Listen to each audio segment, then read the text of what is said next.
तुम सबके मुख पर आज ये भय का भाव कैसे? निश्चिंत रहो, आज अक्षय कुमार की तलवार किसी के प्राण नहीं लेगी, क्योंकि आज सीता का मुख ये बतला रहा है, भोजन का एक दाना और जल की एक बूंद भी प्राप्त नहीं हुई उसे।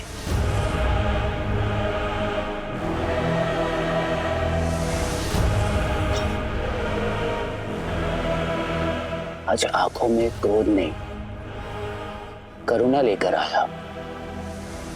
मन में प्रतिशोध की भावना नहीं, प्रसन्नता लेकर आया। तुम्हारी इस अवस्था ने हृदय प्रफुल्लित कर दिया है मेरा। सूखे होठ, तेजहीन आंखें, दृष्टि का अभिमान टूटता हुआ। अब लग रही हो विरह की अग्नि में जलती हुई, भूखी प्यासी तड़पती हुई। आज तुम टूटोगी और कल तुम्हारी आशा।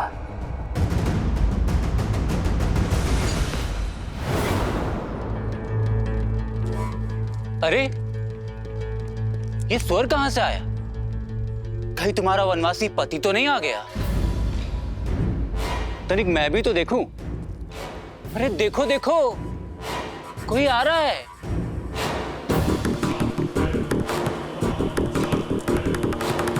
काल आ रहा है तुम्हारा। इससे पहले कि वो तुम्हें लील जाए, मेरे पिताश्री का प्रस्ताव स्वीकार कर लो। जिस चूड़ामणि की महत्ता दिखा रही थे तुम, उसका तेज मुरझा रहा है। इसीलिए इस चूड़ामणि को उतार फेंको और मेरे पिताश्री का श्रृंगार अपने केशों में धारण कर लो, क्योंकि लंका में पग धरने का सामर्थ्य ना तो नर में है और ना ही नारायण में, ना तो देव में और ना ही देवों के देव महादेव में। सोचो, जिस भूमि पर अपनी वक्र दृष्टि से संसार को बंधक बनाने वाले शनिदेव भी बंधक है, वहां तुम्हारे तुच्छ मानव पति का आना भी असंभव है। कोई बात नहीं, जब आस का हर दीपक बुझ जाएगा तो शीघ्र ही केवल रावण नाम का ही एकमात्र मार्ग रह जाएगा तुम्हारे पास।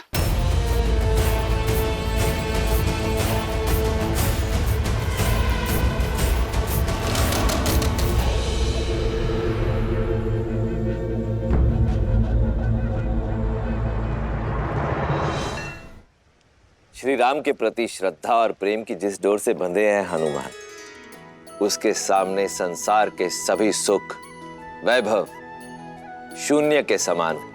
स्वार्थ की सीमा से परे हैं हनुमान, कर्तव्य के आगे स्वयं को भी भुला बैठे हैं।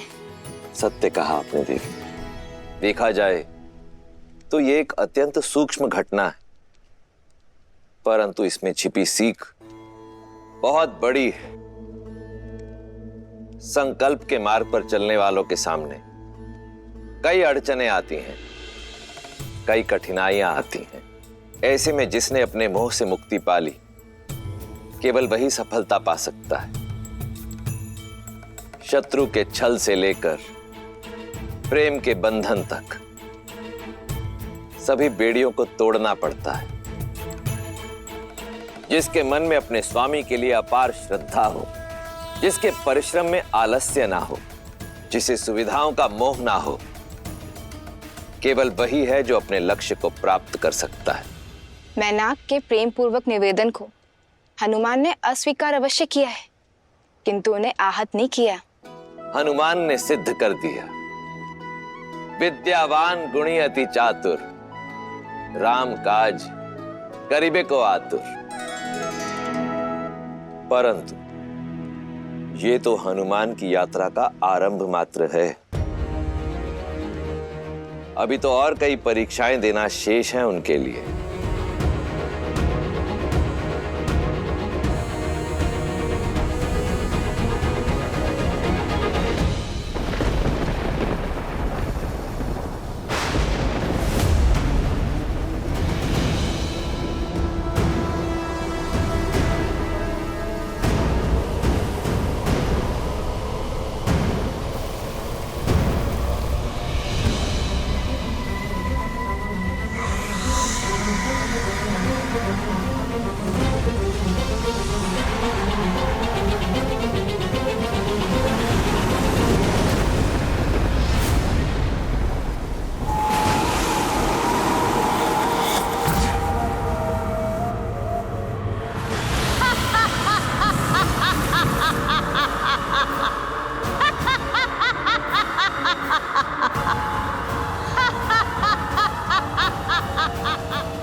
माता, कौन हैं आप और आप मेरा मार्ग क्यों रोक रही हैं?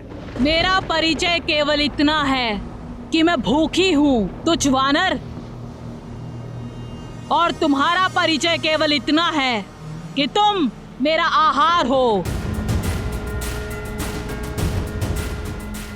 माता, आप मुझे क्षमा करें, पर मुझे लगता है कि आपसे नन्ही सी भूल हुई है।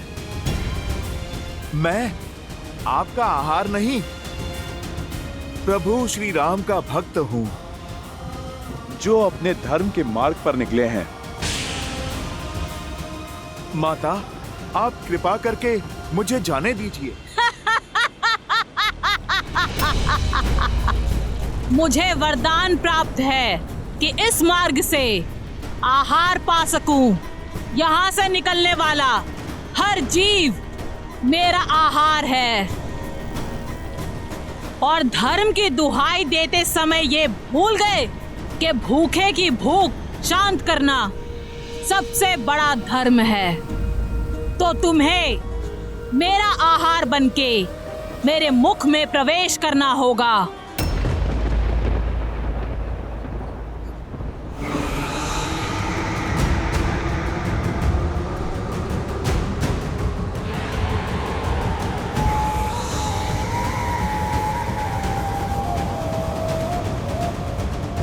ठीक है माता, आप कर लीजिए वरदान पूरा, पर भूखे को भी आहार पाने के लिए परिश्रम करना पड़ता है। जय श्री राम।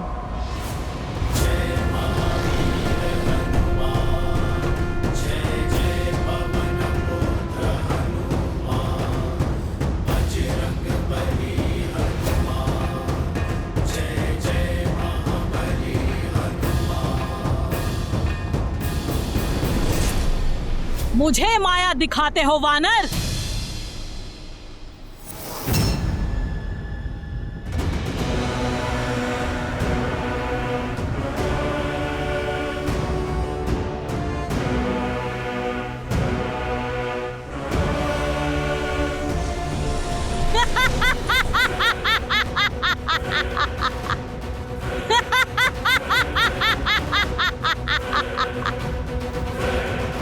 जय श्री राम।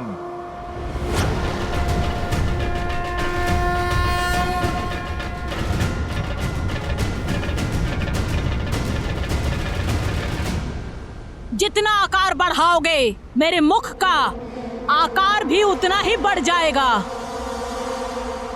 कोई मार्ग नहीं है तुम्हारे पास मेरे मुख में समाने के अतिरिक्त।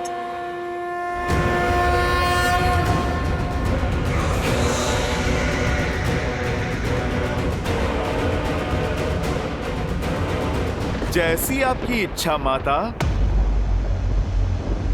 जय श्री राम।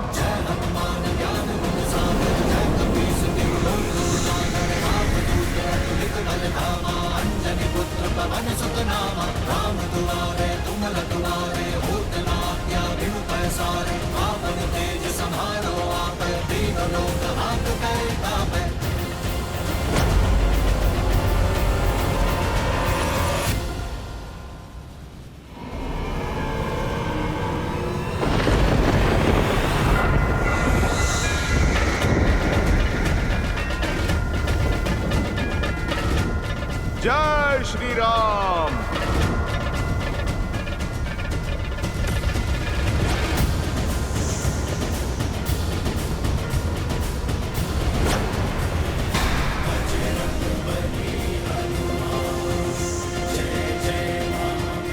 फिर से छल। ये छल नहीं माता, बुद्धि और बल है। मैंने आपके मुख में प्रवेश कर लिया और आप मुझे खाने में असमर्थ रहीं। इसमें भला मेरा क्या दोष? आपके वरदान की शर्त के साथ साथ मैंने अपनी परीक्षा भी पूर्ण की। अब अपने मुख्य रूप में आकर अपने इस पुत्र को आप दर्शन दीजिए।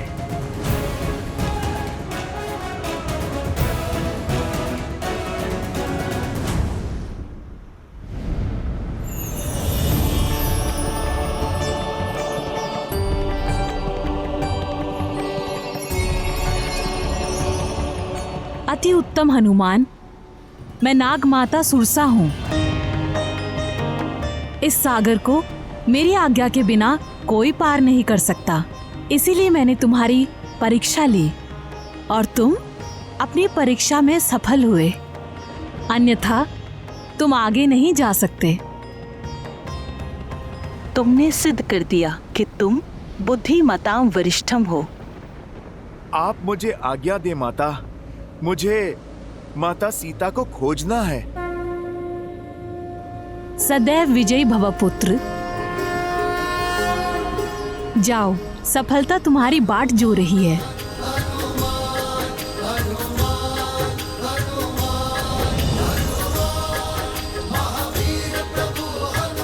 जय श्री राम।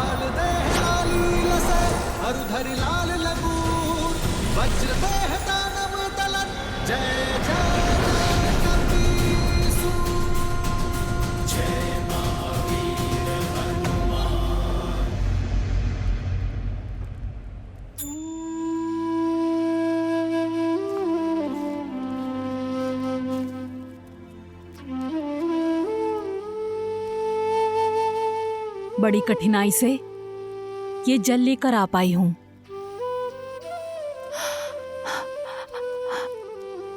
सीता, अब तुम्हारी ये अवस्था मुझसे देखी नहीं जाती। कितने दिनों से अन्न का एक दाना तक नहीं खाया है और ना ही जल की एक बूंद। लो, इसे ग्रहण कर लो। मैंने पता किया है कि अक्षय कुमार लंका के दूसरे उपवन में है। नहीं त्रिजटा, अपने प्राण रक्षा के लिए किसी और की मृत्यु होते नहीं देख सकती मैं। एक जटा की मृत्यु का भार अब तक मेरे मन को कचोट रहा है। और यदि अक्षय कुमार को तुम्हारी करुणा का बोध हो गया और उसने तुम्हें भी, नहीं त्रिजटा, मैं ये जल ग्रहण नहीं कर सकती। अगर ग्रहण नहीं करोगी तो जीवित कैसे रहोगी? मृत्यु स्वीकार है त्रिजटा, किंतु मेरे कारण किसी के प्राण जाए, ये नहीं।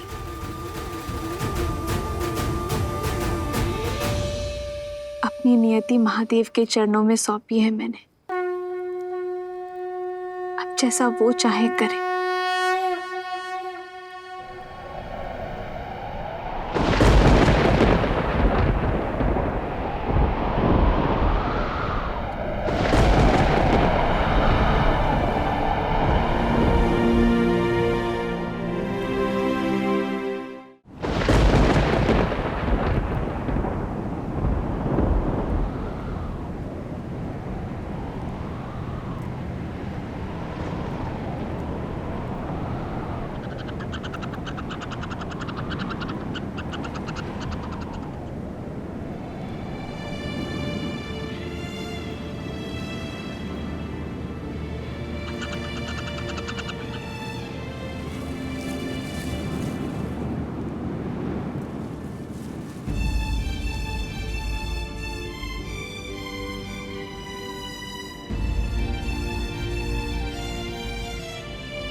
अद्भुत।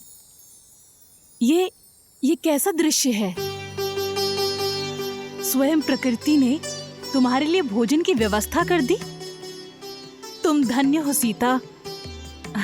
मुझे विश्वास हो गया, निस्वार्थ भाव से किया गया कार्य किसी न किसी रूप में फल जरूर देता है। जो किसी को भूखा नहीं देख सकता, प्रकृति स्वयं उसके भोजन का प्रबंध कर देती है। सीता, ये तुम्हारे प्रेम की जीत है। ये मेरे संकल्प की शुभता का प्रतीक है। ये महादेव का संकेत है त्रिजटा। मुझे जीवित रहना होगा मेरे श्री राम के लिए। मेरे श्री राम आ रहे हैं, मेरे लिए आ रहे हैं। आज संकेत आया है,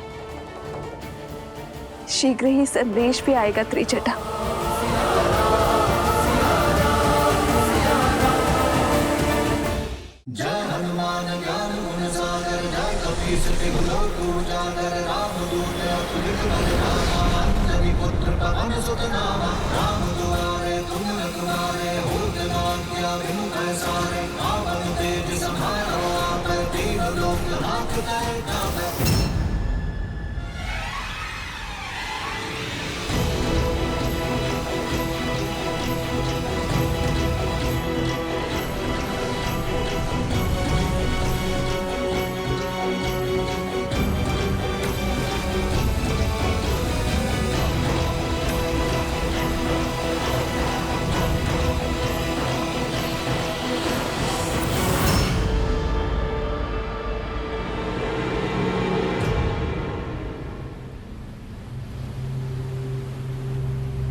ये क्या हुआ? मैं आगे क्यों नहीं बढ़ पा रहा?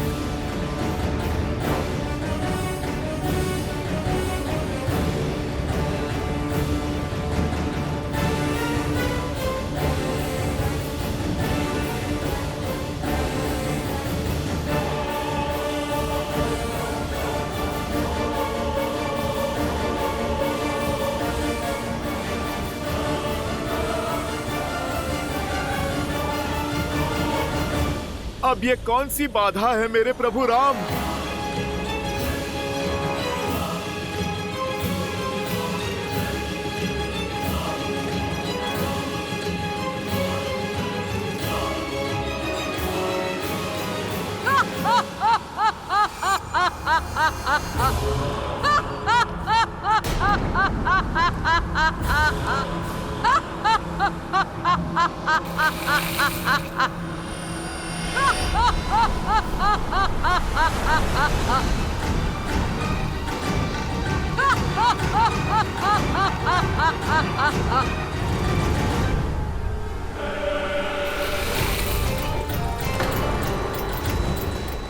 ये विलंब ही तुम्हारी यात्रा का विराम है वानर। लंका के जितना निकट पहुंचना था पहुंच चुके। अब बिना दशानन की आज्ञा के ये सिंहिका तुम्हें आगे बढ़ने नहीं देगी।